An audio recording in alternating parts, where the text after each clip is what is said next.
Welcome back to Movich's Tales. Around the world, people live by laws that might sound completely normal to them, but downright bizarre to outsiders. From rules about how clean your car must be to strange bans on what you can wear, today we're diving into some of the strangest laws you'll find across the globe. Stick around, because some of these will blow your mind. Russia. Driving an overly dirty car is illegal. One freezing morning in Moscow, I noticed something strange. Long lines of cars outside tiny car wash shacks, even though the streets were covered in slush and snow. At first, I thought Russians just really loved spotless cars. But then I made the mistake of joking about it to a taxi driver. He chuckled and said, "You don't understand. In Russia, if your car gets too dirty, you can be fined." I was shocked. A fine for a little mud? But he explained it wasn't about keeping the cars shiny. It was about visibility. If snow or dirt covered your license plate, the police considered it a serious problem. "Here, a car is like your passport," he said. "If they can't read who you are, you're in trouble."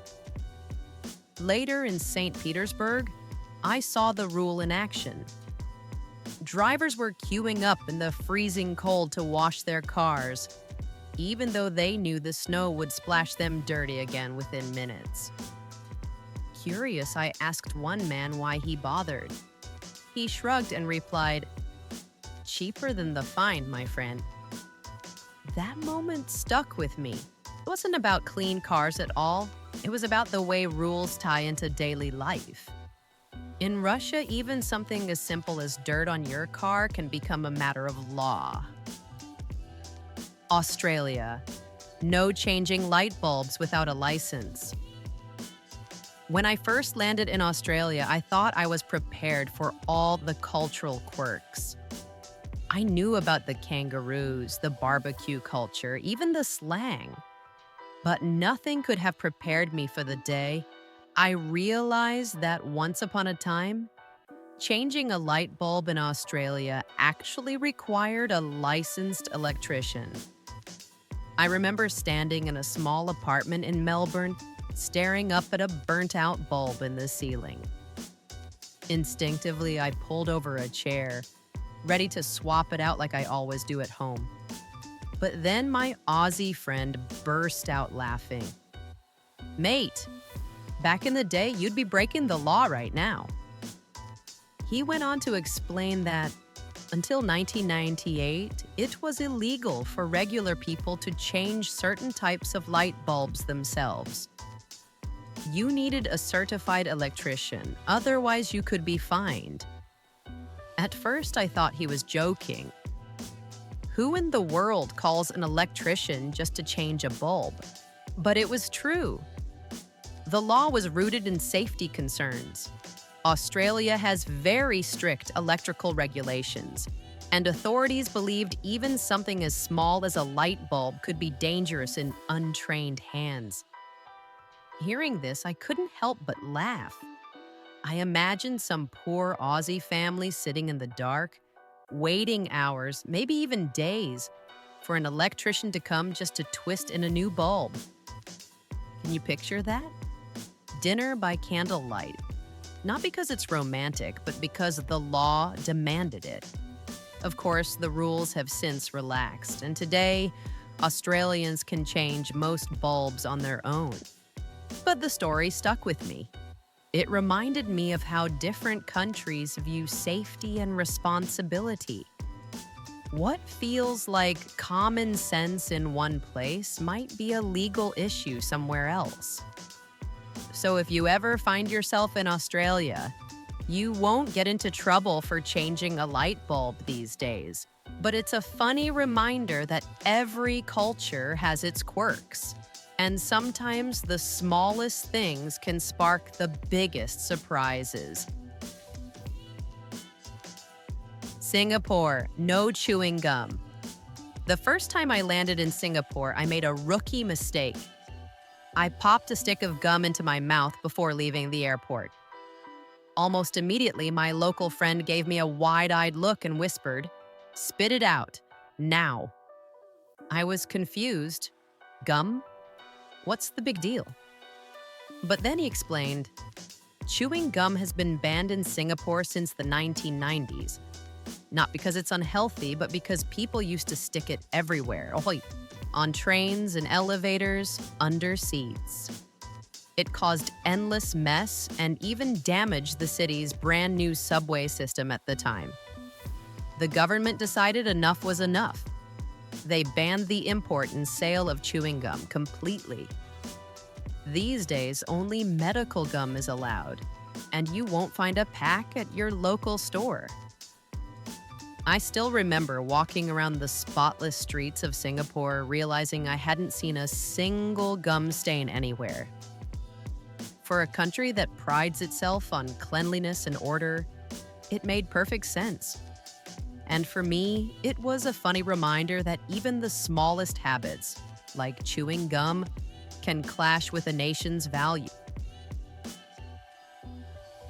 Germany, running out of gas on the Autobahn.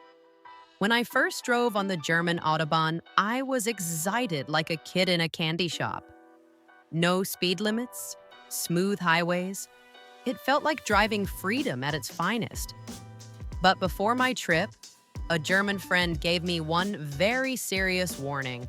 Whatever you do, don't run out of gas. At first, I laughed. I mean, who plans to run out of fuel? But then I learned it's not just inconvenient in Germany, it's actually illegal on the Autobahn. Here's why. The Autobahn is one of the fastest road systems in the world. Cars can legally fly past at 200 kilometers per hour, about 125 miles per hour. If your car suddenly stalls because you ran out of gas, it creates a dangerous situation for everyone.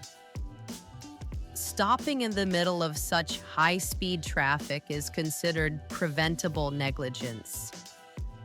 I remember double-checking my fuel gauge more than usual during that trip. At one point, when I dropped below a quarter tank, I pulled into the next service station, even though I could have pushed it further. That rule was in the back of my mind the whole time. Later, a local explained it perfectly. On the Autobahn, your car is not just your responsibility, it's part of everyone's safety. It made me realize how much thought goes into German rules. They're not about controlling people, but about ensuring that freedom comes with responsibility. After all, unlimited speed only works if every driver respects the system. So, lesson learned. In Germany, don't just buckle your seatbelt. Keep your tank full too. Barbados. No camouflage clothing for civilians. When I first landed in Barbados, the island vibe hit me instantly. Turquoise waters, reggae rhythms in the air, and palm trees swaying in the breeze.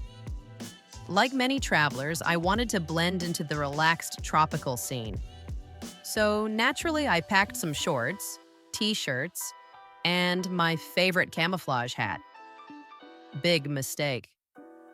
On my second day, while walking through Bridgetown, a shopkeeper kindly pulled me aside and said, "You might want to take that off." I was puzzled. Why? It's just a hat, right? That's when she explained something that completely surprised me. In Barbados, it's illegal for civilians to wear camouflage clothing. At first, I thought it was just a quirky fashion rule, but the reason runs deeper. Camouflage patterns are strictly reserved for the military and police. Wearing it as an ordinary citizen isn't just frowned upon. It can actually get you fined or even see your items confiscated on the spot. I remember later spotting a tourist at the airport who had to unpack his bag because customs officers saw camo shorts inside. They took them away before he was allowed to leave. He looked shocked, but the locals didn't even blink. It was just normal. What struck me most was how differently clothing can be perceived around the world. Back home, camouflage is just a style. But in Barbados, it represents authority, discipline, and order.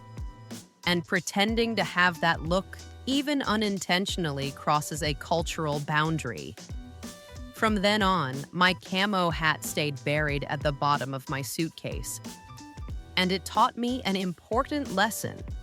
Sometimes respecting a country's rules isn't just about laws. It's about respecting what those laws symbolize.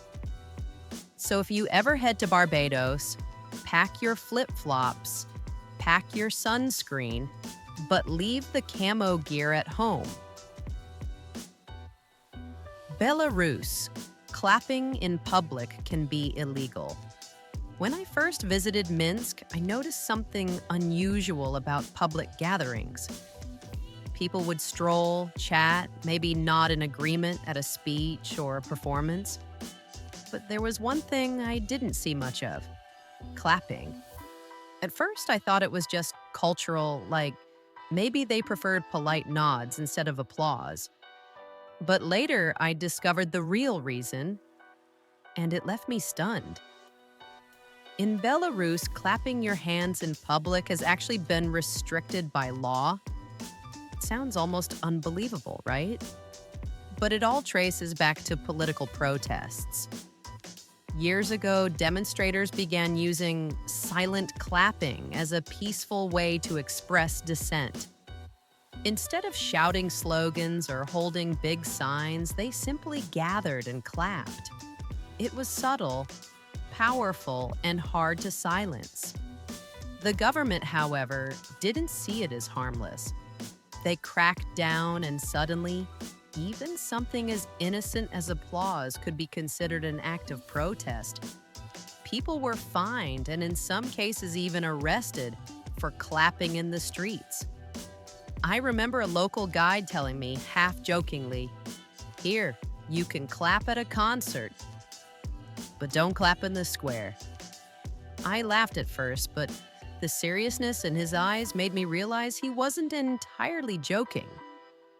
What amazed me most was how creative people became in finding ways to express themselves despite the restrictions. Some would tap bottles, others would raise their hands in the air, subtle gestures that carried big meaning. It was a powerful reminder for me.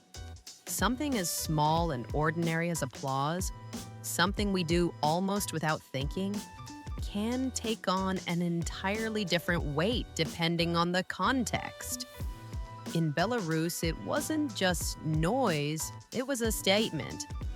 So the next time you travel there, save the claps for concerts or theaters. And remember that in some places, even your hands can speak louder than words. Iran. Men can't wear ties.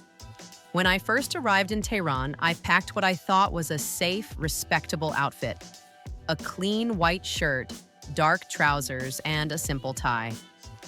To me, it was the universal symbol of being well-dressed. But before I even made it to my hotel lobby, I noticed something strange. No one else was wearing one. Not a single man in sight had a tie on. At first, I figured it was just a fashion choice. Maybe the style leaned more casual. But later, while chatting with a local shopkeeper over tea, he leaned in and explained, "Here, ties are not just fashion, they're political." That's when I learned the surprising truth. In Iran, neckties are often frowned upon, and in some cases outright banned, because they're seen as a symbol of Western influence. After the 1979 Islamic Revolution, the tie became associated with Western decadence and was discouraged as un-Islamic. While it's not like police chase you for wearing one on the street, many officials, businesses, and even schools won't allow them. The shopkeeper laughed when I showed him the one I had packed. "If you wear that," he said, "people will stare. They'll think you're trying to be something you're not." That night, I went back to my suitcase, looked at my carefully folded tie, and tucked it away at the bottom. It felt so odd. In my home country, a tie means respect, professionalism, seriousness. But here, it meant the opposite: arrogance, foreignness, even rebellion. It was a powerful moment for me as a traveler. Something as small as a strip of fabric around the neck carried so much history, culture, and meaning. And it reminded me that fitting in abroad isn't just about learning a few words of the language. Sometimes it's about knowing what not to wear. So if you're a man planning to visit Iran, leave the tie at home. Respect goes a lot further than fashion. Vietnam, owning more than one dog in Hanoi. When I stayed in Hanoi for a few weeks, I noticed something curious in the neighborhood where I was renting an apartment. Almost every house had a dog, but rarely more than one. Coming from a place where families sometimes keep 2 or 3 dogs as part of the household, it struck me as unusual. One evening, while chatting with my landlord's mother in the courtyard, I asked about it. She smiled knowingly and explained, "In Hanoi, having more than one dog used to be discouraged, sometimes even restricted by local rules. Too many dogs mean too much noise and too much mess." At first, I thought she was joking, but then I started paying closer attention. The streets of Hanoi are already alive with honking motorbikes, food vendors calling out, and neighbors chatting late into the night. Add several barking dogs to that soundtrack, and you can imagine the chaos. A neighbor later told me that part of the rule was also tied to health and safety. Stray dogs had been a problem in the past, especially with concerns about rabies.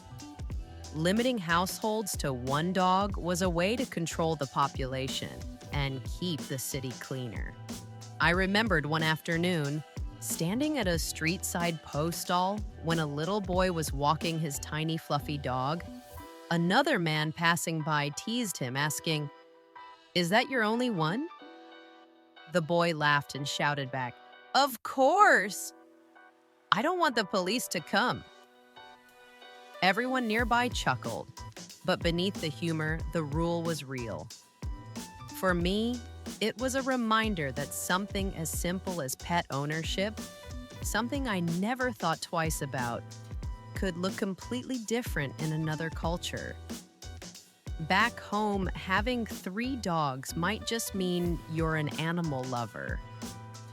In Hanoi, it could mean breaking the law. So if you're ever moving there, remember, 1 dog may be company, but 2 could be trouble. Switzerland, no flushing toilets at night. When I first visited Switzerland, I expected picture-perfect mountains, chocolates, and trains that run like clockwork. And yes, I found all of that. But I also discovered one of the strangest rules I've ever come across. It happened during my stay in Zurich.